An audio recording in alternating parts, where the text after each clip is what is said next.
What if I told you Ronald Reagan's cowboy boots were only the beginning? Because this Errol Flynn Western turned the march towards Civil War into a full-blown Hollywood romance. That movie was Santa Fe Trail. On screen, it has everything classic Hollywood fans love. Thundering horses, polished uniforms, sweeping music, and Flynn and de Havilland glowing at the center. But behind the sparkle is a story even stranger than the movie itself.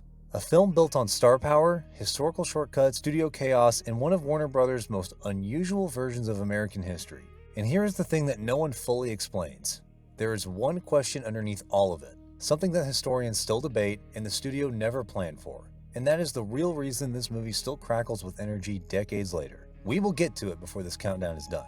Let's count down 20 weird facts about Santa Fe Trail, the Flynn and de Havilland Western where the history gets tangled but the stars never lose their glow. Number 1. Flynn and de Havilland were not just co-stars anymore.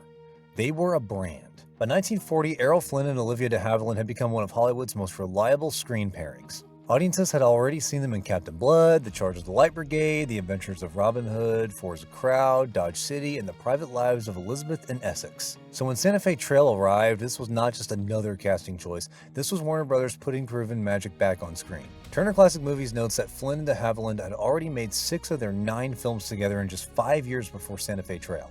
By then, audiences knew the formula. Flynn brought the swagger, de Havilland brought the grace, together they brought the spark. And that is why, even when Santa Fe Trail wanders into tricky historical territory, it never feels dull. Old Hollywood understood one thing very well. If the stars are bright enough, audiences will follow them almost anywhere. But here's the thing. That spark had a source. Something real was feeding it. And that is the question we opened with. We will come back to it. Number 2. Warner Brothers was testing whether Flynn could carry a more complicated American story. Flynn had already been a pirate, a rebel, a swordsman, and the king of Sherwood Forest. After Dodge City, Warner Brothers knew he could handle a Western. So the bigger question was something else entirely. Could they take the great swashbuckler of the 1930s, drop him into a darker pre-Civil War story, surround him with real historical figures, and still make it feel like an Errol Flynn adventure? Santa Fe Trail became that experiment. The sword was gone. The feathered cap was gone. Sherwood Forest was gone. In their place, cavalry uniforms, horses, dust, John Brown, bleeding Kansas, and the uneasy road toward the Civil War. And somehow, Flynn still feels like Flynn. He still enters scenes like he owns the horizon. He still gets the romantic spotlight. He still moves like the movie was built around him. Same screen command, completely different battlefield. Number 3. Santa Fe Trail was a major release, but it has a very different legacy. Here's the important thing. Santa Fe Trail was not some forgotten little flop. Audiences came to see Flynn and de Havilland together again. Warner Brothers treated it like a major picture. Big stars, a major director, sweeping music, studio craft, and a holiday season release. The film was clearly built to work for 1940 audiences, but it plays very differently now. The Adventures of Robin Hood gives Flynn a clean legend. The Seahawk gives him a noble adventure. Those films make it easy to cheer. Santa Fe Trail asks for something trickier. It places Flynn inside a highly fictionalized pre-Civil War story involving John Brown, slavery, bleeding Kansas, and figures who would later stand on opposite sides of American history. That does not erase the movie's entertainment value, it makes the film more layered. A time capsule that reveals both the glamour and the complicated blind spots of studio-era storytelling. Number 4. Flynn plays Jeb Stuart, and the movie turns him into a classic Hollywood hero. This is where the film starts getting genuinely strange. Errol Flynn plays Jeb Stuart, based on the real Confederate cavalry officer who became one of the most famous and most debated figures of the Civil War. That is not a simple role to look back on today. But Warner Brothers does not treat Stuart as a complicated future Confederate figure. The movie turns him into a classic Flynn hero. Brave, handsome, witty, confident, and magnetic. He rides hard. He smiles easily. He looks magnificent in uniform. And then Olivia de Havilland appears. And suddenly the film is not just asking us to believe in Jeb Stuart the soldier, it is asking us to believe in Errol Flynn the romantic hero all over again. That was the power of their pairing. De Havilland does not just decorate the scene, she softens it, steadies it, and gives Flynn someone worth becoming charming for. The background is uneasy, the star image is irresistible. Number 5. Olivia de Havilland's character was pure Hollywood invention. Olivia de Havilland plays Kit Carson Halliday, and despite the historical names thundering all around her, Kit is completely fictional. Warner Brothers takes Jeb Stuart and George Armstrong Custer, 2 real military figures, and turns them into romantic rivals competing for her attention. That is not history. That is Hollywood at full throttle. Take a turbulent national crisis, add a beautiful heroine, add 2 handsome officers, Add jealousy, danger, and cavalry thunder. Suddenly, the road to the Civil War becomes a romantic triangle, but de Havilland makes it work better than it probably should. In a story full of uniforms, raids, speeches, and historical noise, she brings softness, dignity, and genuine warmth. That was one of her greatest gifts. She could also take a studio-created role and make it feel completely sincere. Number 6. Ronald Reagan plays Custer, and that fact still feels unreal. Long before Ronald Reagan became the 40th President of the United States, he played George Armstrong Custer in Santa Fe Trail. Let that land for a moment. Young Ronald Reagan, riding through a Warner Brothers Western, is one of the most controversial military figures in American history. So in one cast list, you have Flynn as Jeb Stuart, de Havilland as the woman both men want, Raymond Massey as John Brown, and Reagan as Custer. That is not just a movie cast. That is a collision of film history, political history, and American myth, all wrapped in cavalry uniforms and studio lighting. And once you know Reagan is in it, it is impossible to watch the movie in quite the same way. Number 7. Reagan may have gotten the role because Hollywood moved fast. Here is where the Reagan story gets even better and reveals exactly how the studio machine operated at full speed. According to Turner Classic Movies, Reagan was cast at the last minute as Custer, partly because of his recent success as the Gipper in Nut Rockne, All-American. And TCM adds a detail that feels almost too good to be true. Reagan arrived on set to find uniforms originally designed for Wayne Morris being set aside while new costumes were hurriedly prepared for him. That is the studio system in one perfect image.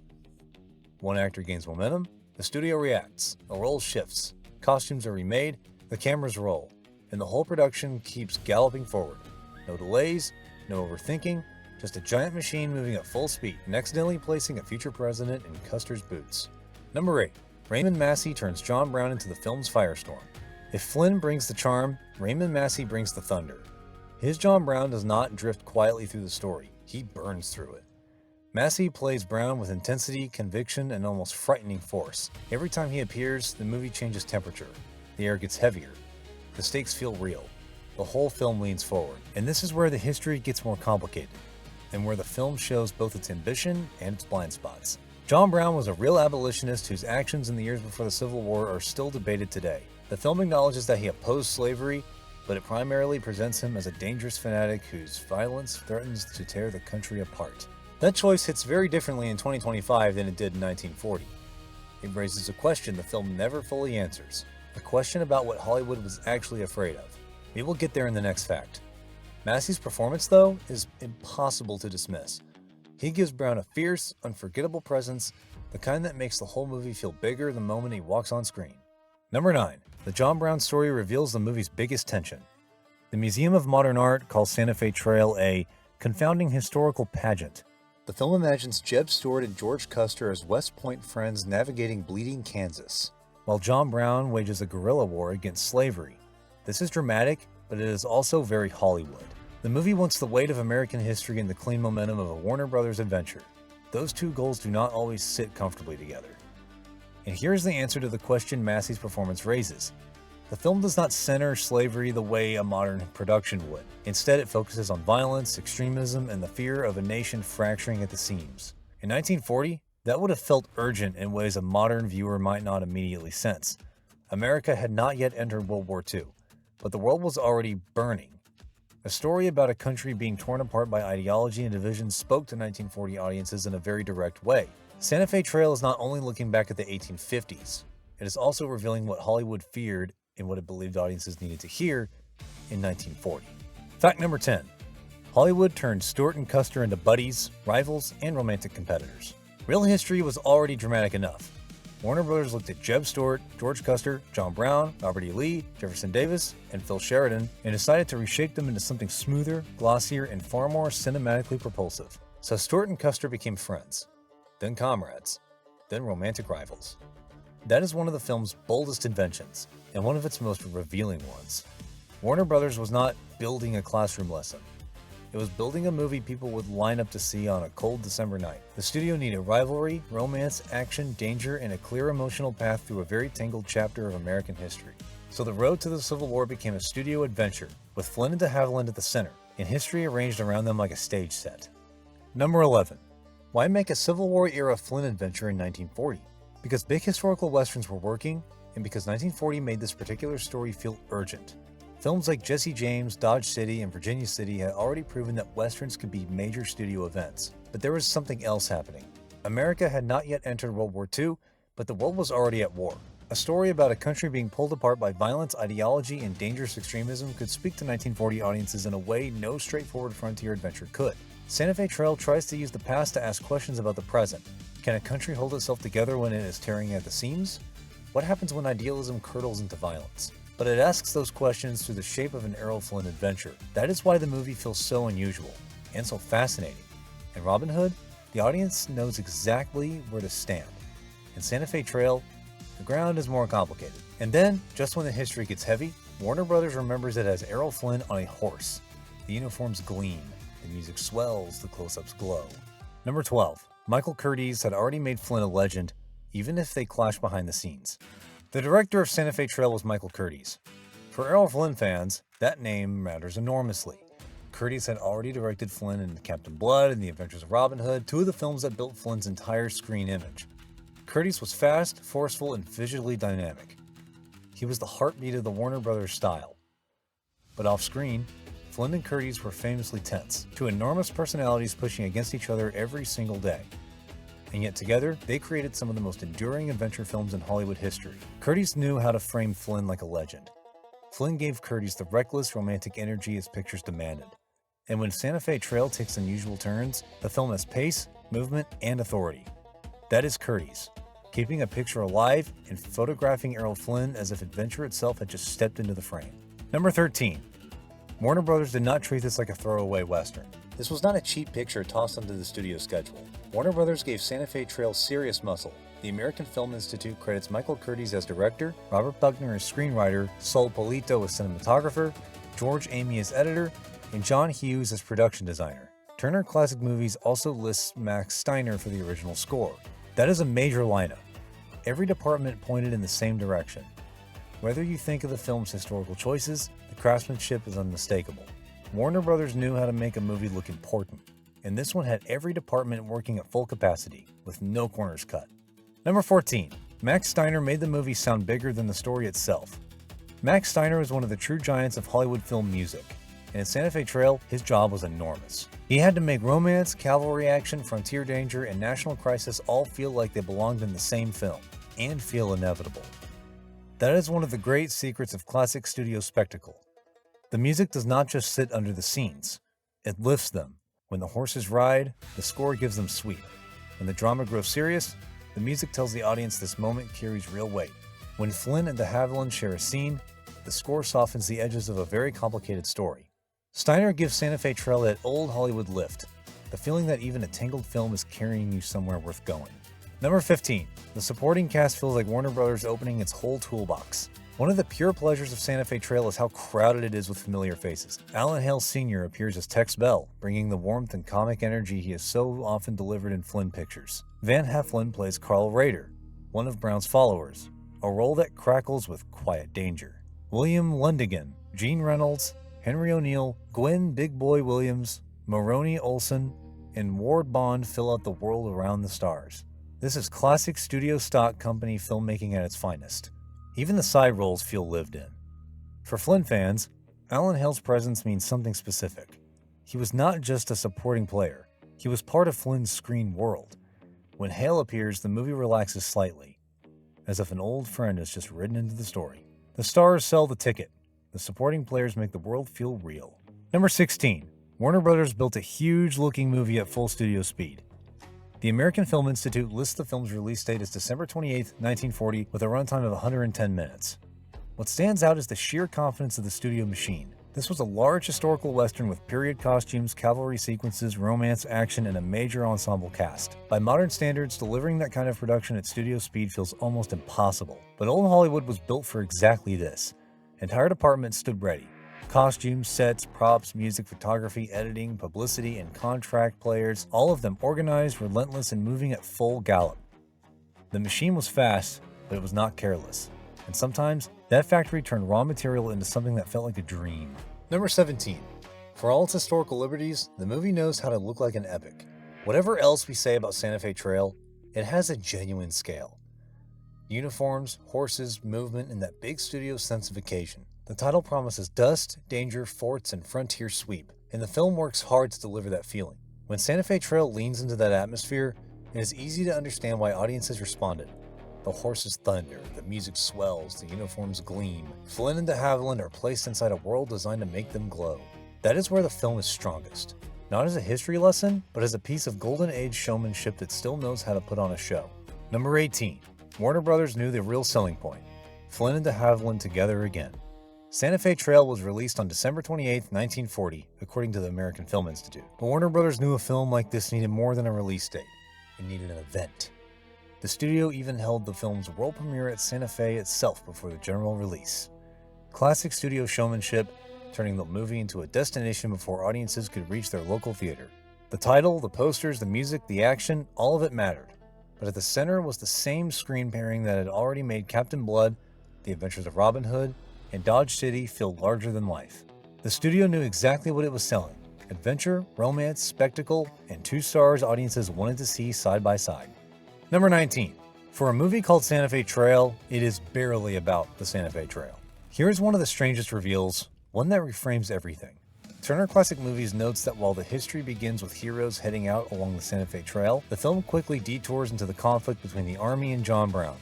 The title sells one kind of movie. The story delivers something entirely different. The title suggests frontier travel and Western expansion.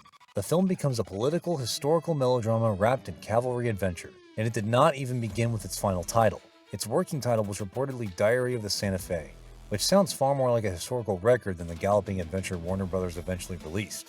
That mismatch is part of what makes the movie so fascinating, a film that is not quite what it promises to be, but is also more than you expected. Which brings us all the way back to the question we opened with. Number 20. Flynn and de Havilland's chemistry may be the most believable thing in the movie. The history is heavily fictionalized, but romance is invented. Some of the film's choices sit uneasily with modern viewers, but the chemistry between Flynn and de Havilland is real movie magic.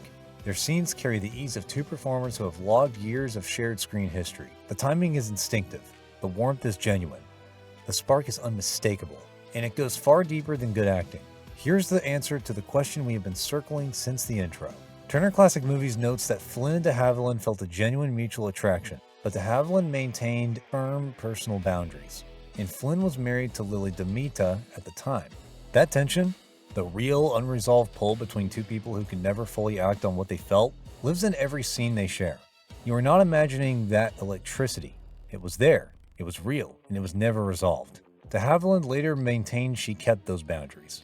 Flynn's private life, famously, was something else entirely. So when you watch Santa Fe Trail and feel that current running between them, you are not watching studio chemistry. You are watching something the costume department never built and the script never wrote. A real emotional truth underneath all the fiction. That may be the most Hollywood thing of all. The realest moment in the movie built almost entirely on myth. Bonus: the rumor that refuses to disappear. Every great Hollywood pairing collects rumors. Flynn and de Havilland were no exception. Some writers have suggested their relationship may have gone further than friendship around this period, but that is disputed and it should not be stated as fact. The safer truth is also the more interesting one. The attraction was real, the chemistry was visible, the restraint was genuine. Flynn was already married, and his private life was famously complicated. So the mystery remains part of the legend. Did the romance stay entirely on screen? Did the emotional tension run deeper than either of them admitted? We may never know for certain, but what we can say is this. Santa Fe Trail captures Flynn and de Havilland at a fascinating crossroads. No longer new discoveries, not yet finished as a screen team, and still capable of creating sparks that no studio formula ever fully explains. So what is Santa Fe Trail? It is a Western. It is a Flynn and de Havilland romance. It is a Warner Brothers historical adventure with Ronald Reagan as Custer, Raymond Massey as John Brown, and Michael Curtiz directing with full studio confidence. But it is also the answer to the question we asked at the very beginning. The reason this movie still has a strange pull decades later. That pull is not the cavalry charges, it is not the Max Steiner score, it is not even the insanity of Reagan as Custer, as glorious as that is. It is the fact that somewhere underneath all the fiction, something real was happening between two people on screen. Something the studio never manufactured, never controlled, and never fully understood. That is what makes Santa Fe Trail worth watching today. Not because it is perfect, but because it is fascinating. A movie where the history is tangled, the studio machine is dazzling, and Flynn and de Havilland still make the screen come alive in ways that no script could fully explain. So the next time you watch Santa Fe Trail, do not watch it only as a Western. Watch it as a film where Hollywood glamour meets American myth. and where the realest thing on screen is the only thing Warner Brothers never planned. And after that, go back to the adventures of Robin Hood or the Seahawk, because once you know what is underneath Santa Fe Trail, Flint's cleaner legends shine a little differently.